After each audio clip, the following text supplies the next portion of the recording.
Hello guys! Welcome again to our YouTube channel. Sa episode na to ng ating episode, gusto kong ibahagi ang isang napaka hot cake kung tawagin natin na issue ng online sabong or online cockfighting. Pero bago ko ibahagi yung mga iba't ibang mga detalye tungkol sa issue na to, napakainit na issue na to na pinag-uusapan ngayon dito sa buong Pilipinas, gusto ko munang magbahagi ng iilang mga linya ng paboritong kanta ng aking pamangkin na si Justin na related dito sa topic na to. Ang title na to ay Manok na Pula. Pero dahil hindi ko memorize yung kanta na yun, ipaparaphrase ko siya siguro. So pagpasensya niyo na yung aking napakagandang boses. So ito na yung kanta. Napadaan sa sabungan, may nagsisigawan, ng aking tingnan, manok na pula, mukhang matapang. Ang pera ni Mrs. na dapat ko sanang ipinadala sa Palawan, aking pinusta, manok na pula, at ako'y natalo. Nagpagewang-gewang na ang manok na pula, at ang manok na ito ay natalo. Ang ending nito, ako ay kinarate ng aking misis, kaya ang ending ko ay sa hospital. Nang dahil sa sabong na ito, walang mangyayari ang buhay mo at buhay ko pag ganun. So, yun ang pinaraphrase ko na kanta ng Manok na Pula. So, seriously speaking, punta tayo sa mga iba't ibang mga nakapaloob na mga issues dito sa pinag-uusapan ngayon. Napakainit na topic tungkol nga sa online sabong. Bago ko umpisahan ang online sabong na to, na kung tawagin natin ay isang napaka-popular na game na makikita mo sa bawat sulok ng mga kanto-kanto ng mga barangay, ng mga kwarto, ng mga syudad, ng mga probinsya. Lahat halos ng mga tao ay nakatutok na akala mo ay mga naglalaro lang ng mga Mobile Legend o mga kung anong mga games, nag-Facebook lang. Pero lahat, kahit yung mga bata, mga high school, kahit mga elementary, ikukwento ko mamaya, mga young professionals, kahit sino, basta mayroon kang cellphone at saka internet, ay actually nahuhook na nga dito sa tinatawag na online sabong. Sa isa sa mga panayam ng isang congressman, nabanggit niya na mayroong isang constitutional mandate na pinapayagan actually ang sabong na ipatupad sa iba't ibang mga bayan, pero dapat sa isang bayan, isa lang dapat, hindi po pwedeng magdalawa. At ang batas na to ng ating konstitusyon or saligang batas ay nagpapahintulot lamang na ang pagsasabong, yung real face-to-face sabong na nakasanayan natin traditionally, na kung tutuusin ay nag-umpisa pa ito o nag-ugat ito doon sa kultura natin na mana sa mga Kastila, ay ginagawa lamang at inaalaw lamang or pinahihintulutan lamang tuwing linggo, tuwing holidays at saka tuwing mga piyesta opisyal. Sa ibang mga araw, ang pagsasabong ay tinatawag na illegal gambling, at yung mga sumasali dito, yung mga nagtataya or mga nagbebet dito, ay po pwedeng hulihin ayon sa batas. At doon sa constitutional law na to, sa batas na to, ang rational na isinulat na mga sumulat ng batas na to ay para magkaroon ng recreational avenue, magkaroon ng pagpapahinga ang mga tao, at hindi para malulong sa sugal o kaya maggawa pa ng mga bagay na hindi ikakapabuti ng kanilang mga pamilya ng dahil sa pagsasabong. So, the bottom line is, for recreational purposes ang sabong. So, nung dumating na itong pandemya noong 2019, nagkaroon ng isang malaking move ang mga congressmen, at ang isa sa mga move na to ay i-approve ang tinatawag na Bill 8065. Ang Bill 8065 na to ay ang batas na nagpapahintulot. Ito ay inaprubahan doon sa lower house, sa Congress, kung saan mabibigyan ng prangkisa sa pamamagitan ng PAGCOR ang pagkakaroon ng online sabong. At the onset, pag-uumpisa nito, mayroon munang tatlong mga tao na mga tinatawag natin mga operators na pinamumunuan nitong si Mr. Charlie Atong ang pinayagan or pinahintulutan na mag-conduct ng tinatawagan na online sabong. Doon sa figures na nalaman ko dito sa online sabong na to, sabi ni PAGCOR Chairwoman Andrea Domingo, every month itong tatlo na to na mga operators that eventually mula nung binigyan ito ng prangkisa ng August 2020 hanggang dumating yung 2021 nga, mula sa tatlo ay naging 7 ang mga legal na operators na to na pinapahintulutang mag-operate nationwide. Mostly ito ay makikita mo sa talaga nag-umpisa ito sa lugar ng Pampanga at sa iba-ibang mga probinsya, lalong-lalo na dito rin sa Metro Manila. Kumikita ang Pilipinas ng tumatayang 500 to 750 million kada buwan in terms of revenue. Ayon sa Bill 8065 na to, ang batas ay nagmamandato sa mga operators na magbibigay ng 5% revenue taxes sa government treasure every month kung tawagin, kaya umaabot ng 500 to 750 million pesos ang naiaambag nitong online sabong sa bansang Pilipinas.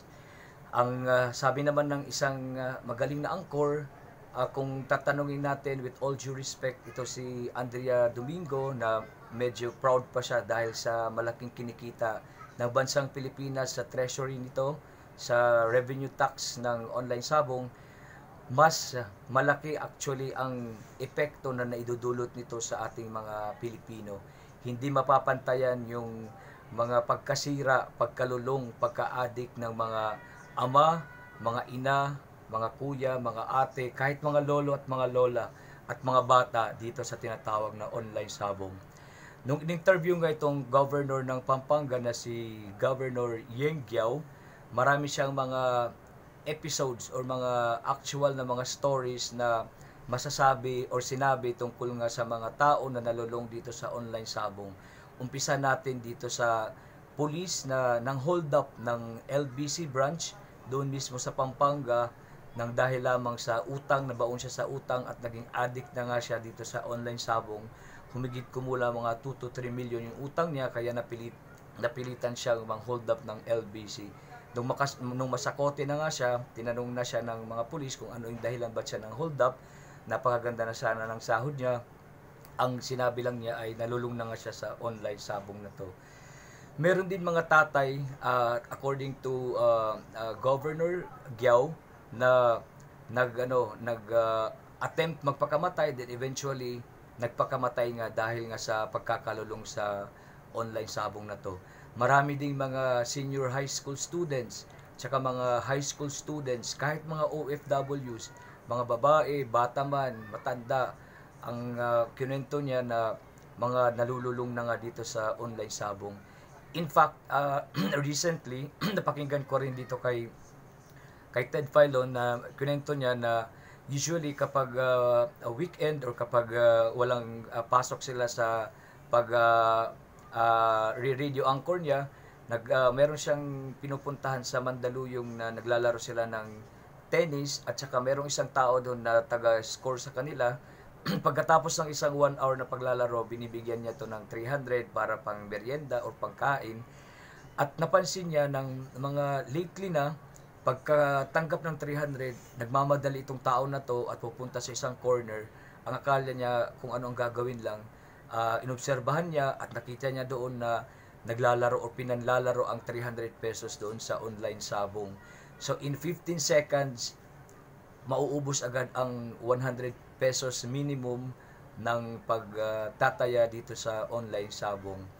Ang malaking evil kung tawagin natin, silent evil na nakakaapekto ngayon sa mga Pilipino, na kung ako ang tatanungin sa aking opinion, dapat ay kung hindi man ito mapahinto, dapat makontrol ng ating mababang kapulungan sa mataas na kapulungan, kahit ng gobyerno natin.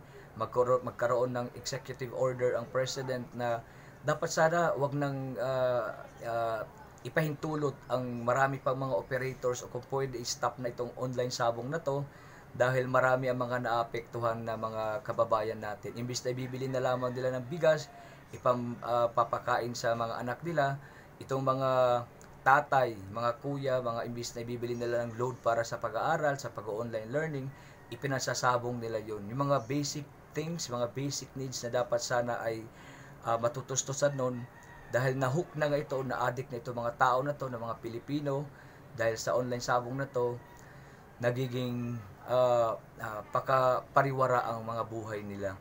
Kung titingnan natin, marami ng mga inaalaw na mga sugal ang PAGCOR.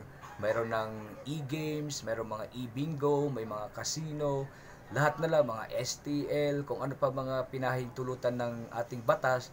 Dapat stop na nila itong e-sabong or online sabong nito, sapagkat later on, hindi natin mamamalayan, lulong na ang ating mga kapwa Pilipino dahil sa pagsusugal na to.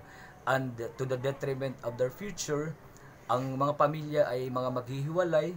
In fact, ang sabi nga ng isang sociologist, naniniwala tayo na the family is the basic unit of society.